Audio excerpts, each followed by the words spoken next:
Assalamualaikum warahmatullahi wabarakatuh. Hai, apa kabar semuanya? Di kesempatan hari ini jumpa lagi bersama saya Budi Astuti, tentunya di mata pelajaran otomatisasi tata kelola humas dan keprotokolan.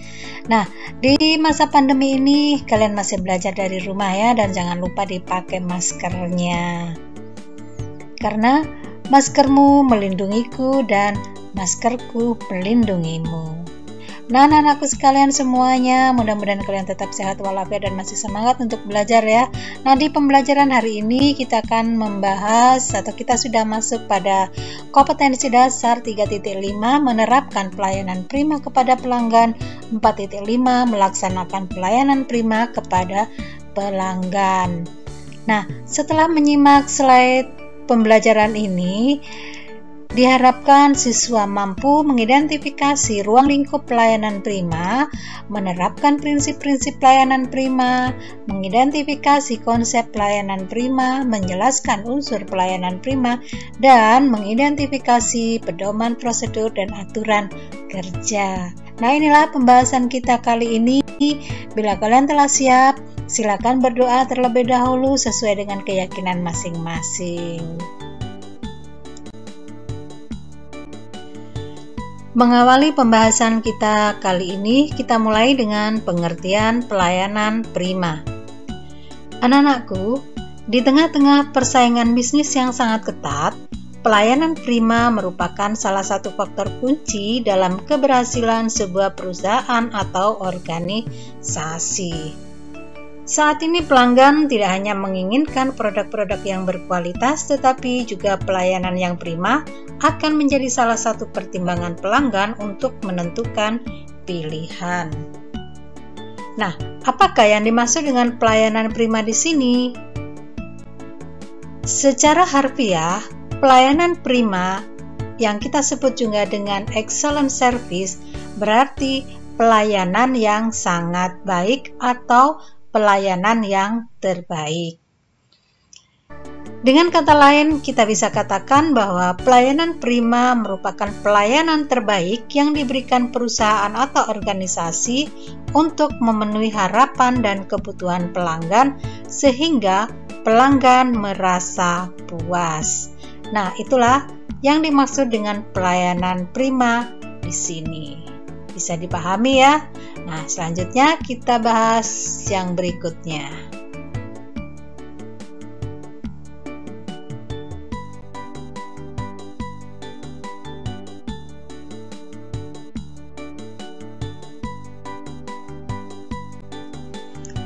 Pelayanan prima mempunyai peranan penting bagi pelanggan.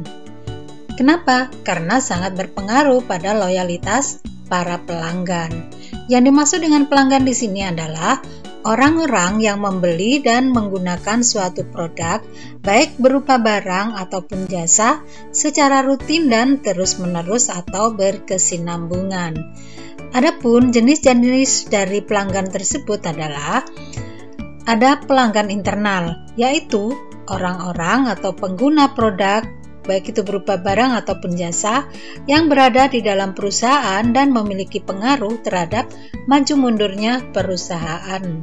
Nah, biasanya di sini pelanggan internal kita bagi menjadi ada pelanggan internal organisasi, yaitu semua orang yang terkena dampak produk dan merupakan anggota organisasi yang menghasilkan produk tersebut, dan ada pelanggan internal pemerintah, yaitu semua orang yang terkena dampak produk dan bukan anggota organisasi penghasil produk, melainkan masih dalam lingkungan instansi pemerintah. Yang berikutnya ada pelanggan perantara, adalah orang-orang yang berperan sebagai perantara produk, bukan sebagai pemakai, misalnya distributor atau agen-agen penjualan. Dan yang ketiga ada pelanggan eksternal, yaitu setiap orang atau kelompok orang pengguna suatu produk, baik barang ataupun jasa yang dihasilkan oleh perusahaan bisnis. Nah, di sini mereka adalah yang terkena dampak produk tetapi bukan anggota organisasi di lingkungan organisasi. Nah, biasanya pelanggan eksternal yang dimaksud adalah masyarakat luas. Nah, inilah jenis-jenis pelanggan. Selanjutnya akan kita bahas tentang karakteristik pelayanan prima, yang mana karakteristik pelayanan prima ini akan menjadi harapan bagi pelanggan. Ada 4 karakteristik yang sanggup disikapi oleh para pemimpin bisnis dalam hal pelayanan prima yang sanggup menunjukkan nilai tambah pada perusahaan. Nah, 4 karakteristik tersebut yaitu: yang pertama, mudah dan cepat. Pada hakikatnya, pola dan sistem pelayanan itu harus didesain secara sederhana, mudah dipahami, baik oleh pelanggan maupun karyawan itu sendiri. Hal tersebut sebetulnya sanggup saja dilengkapi oleh kecanggihan teknologi, namun tetap gampang dalam terapan tanpa menunda waktu. Kemudian yang kedua, keterbukaan. Dalam keterbukaan, buatlah pelanggan merasa diperhatikan secara tulus, tanpa pamrih, dan secara terbuka. Tidak seperti sedang diakali. Berpegang teguh pada segala janji dan iming-iming secara konsisten dan penuh komitmen. Sekarang ini banyak ditemui slogan yang mega dan mewah, iklan tanpa menjanjikan. Tetapi pada akhirnya setelah dibuktikan oleh rasa dan kasat mata, semua itu bersifat palsu, hanya tampak bagus di permukaannya saja. Itu yang kedua. Kemudian yang ketiga, perhatian. Organisasi yang bercorak customer friendly sangat memberikan perhatian mengenai kualitas di segala bidang aspek organisasinya. Selanjutnya yang keempat adalah keakraban. Biasanya orang akan merasa senang apabila dilayani secara energik dan antusias. Secara jujur, kita akan merasa nyaman jika ada orang yang memunculkan sikap positif yang dimilikinya. Nah, sikap positif itu dapat dilakukan dengan selalu tersenyum, berbicara dengan jelas dan penuh perhatian. Dan ketika penjual sudah melakukan itu, suasana keakraban antara penjual dan pembeli akan tercipta. Nah, itulah 4 karakteristik dari pelayanan prima. Semoga dipahami penjelasan ini. Kita lanjut pada bahasan berikutnya. Konsep dasar pelayanan prima. Dalam melaksanakan pelayanan terbaik atau mewujudkan pelayanan yang sesuai dengan standar pelayanan yang berlaku, serta dimiliki oleh instansi yang memberikan pelayanan, maka ada beberapa konsep dasar dalam pelayanan prima yang harus diikuti, yaitu pelayanan prima berdasarkan penampilan, pelayanan prima dengan tanggung jawab, pelayanan prima dengan kemampuan, pelayanan prima dengan sikap, pelayanan prima dengan perhatian, dan pelayanan prima dengan tindakan.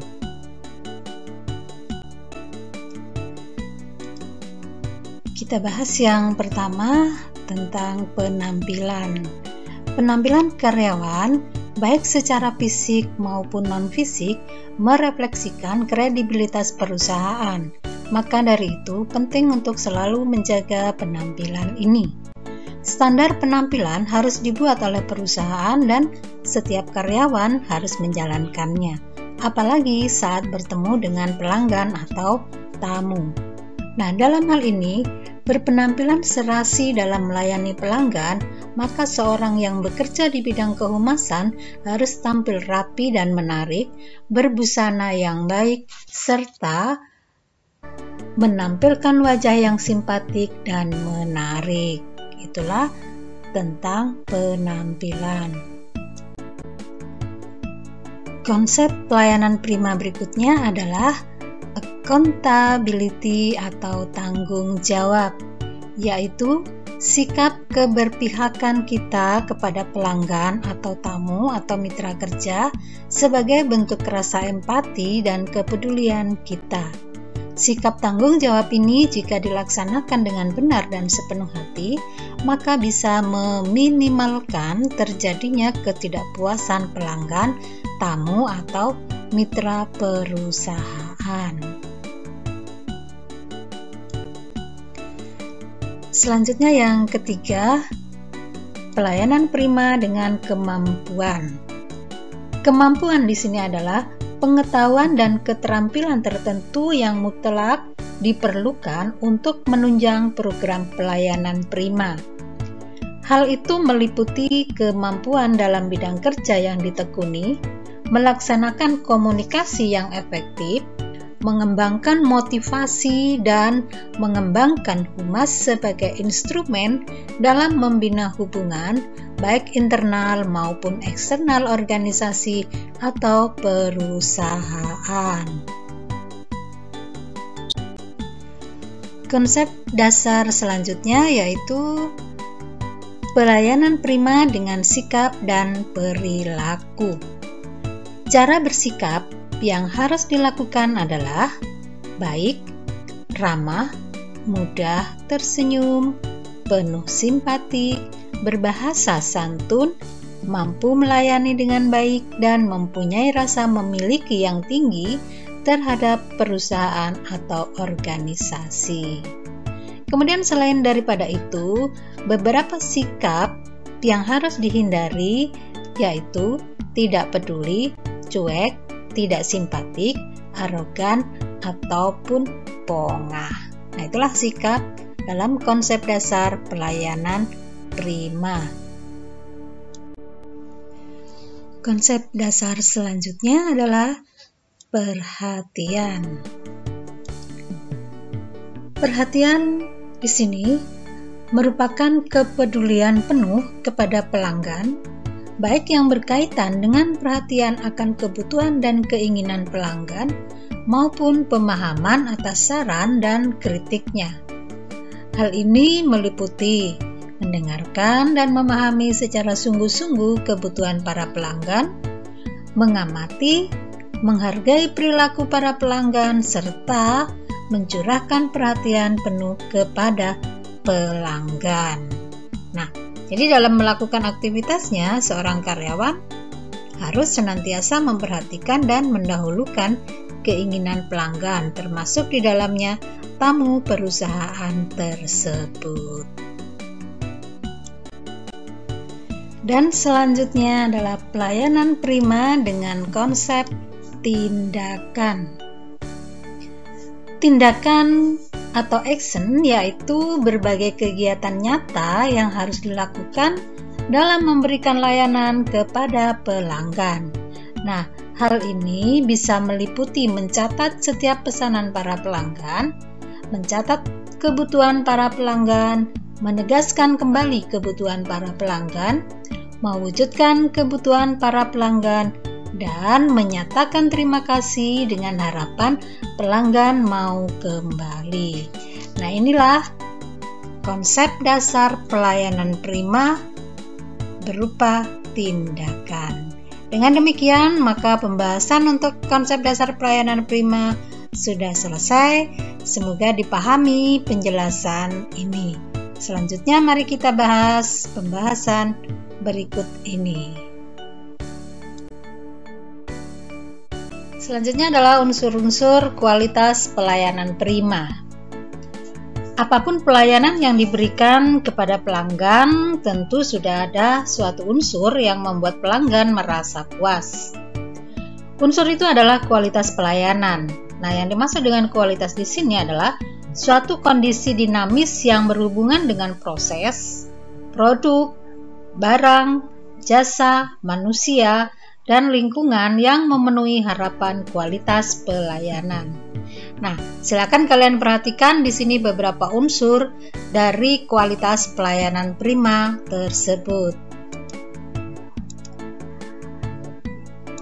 Nah, penampilan, kemudian ada tepat waktu dan menepati janji, kesediaan melayani, pengetahuan dan keahlian, kesopanan dan ramah tamah, kejujuran dan kepercayaan, kepastian hukum, keterbukaan, efisien, biaya, tidak rasial, dan kesederhanaan, di mana prosedur dan tata cara pelayanan kepada masyarakat harus mudah dan tidak berbelit-belit dalam pelaksanaannya. Inilah unsur-unsur kualitas pelayanan prima. Pembahasan selanjutnya yaitu tentang pedoman, prosedur, dan aturan kerja. Mari kita simak penjelasan berikut ini. Pedoman kerja. Pedoman kerja adalah suatu standar atau pedoman tertulis yang dipergunakan untuk mendorong dan menggerakkan suatu kelompok untuk mencapai tujuan organisasi. Pedoman kerja juga merupakan tata cara atau tahapan yang dibakukan dan harus dilalui untuk menyelesaikan suatu proses kerja tertentu. Nah, silakan diperhatikan pedoman kerja berikut ini.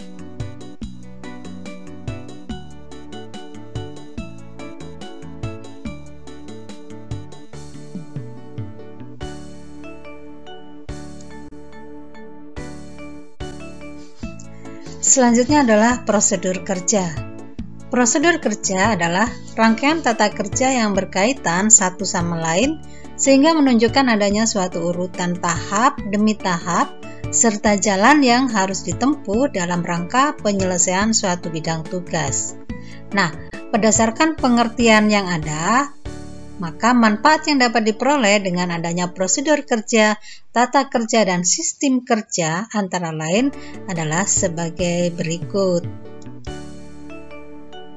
Nah, kalian bisa perhatikan di sini ada 3. Baik, kita lanjutkan pada pembahasan berikut.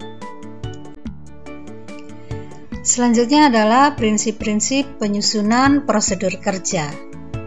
Mengingat pentingnya prosedur kerja, tata kerja, dan sistem kerja, maka perlu diketahui prinsip-prinsip dalam menyusun prosedur kerja sebagai berikut.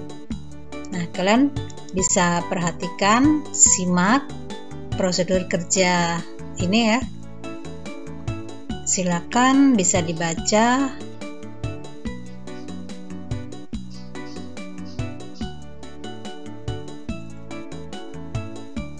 Nah, itu adalah prinsip-prinsip penyusunan prosedur kerja. Baik, selanjutnya aturan kerja. Yang dimaksud adalah peraturan yang dibuat secara tertulis oleh perusahaan yang memuat hal-hal umum mengenai perilaku di dalam bekerja. Aturan kerja berlaku bagi semua pegawai dan seluruh unsur yang terlibat dalam perusahaan. Pimpinan perusahaan, atasan langsung dari pegawai, dan pegawai atau staf secara keseluruhan. Adapun aturan kerja tersebut meliputi beberapa hal seperti yang tertera pada tabel ini. Yang pertama, waktu dan kehadiran kerja. Kalian bisa lihat di sini, saya lingkari dengan tanda merah. Selanjutnya,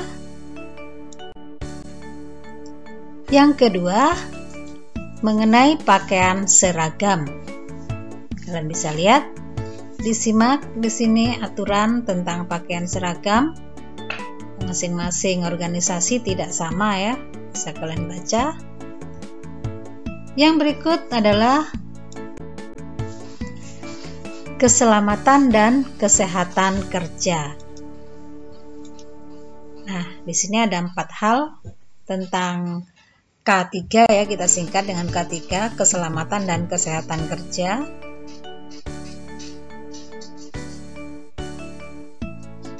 Dan selanjutnya, kewajiban pokok pegawai. Nah, di sini kewajiban dan pokok pegawai kalian bisa baca ya dengan seksama. Kalian simak.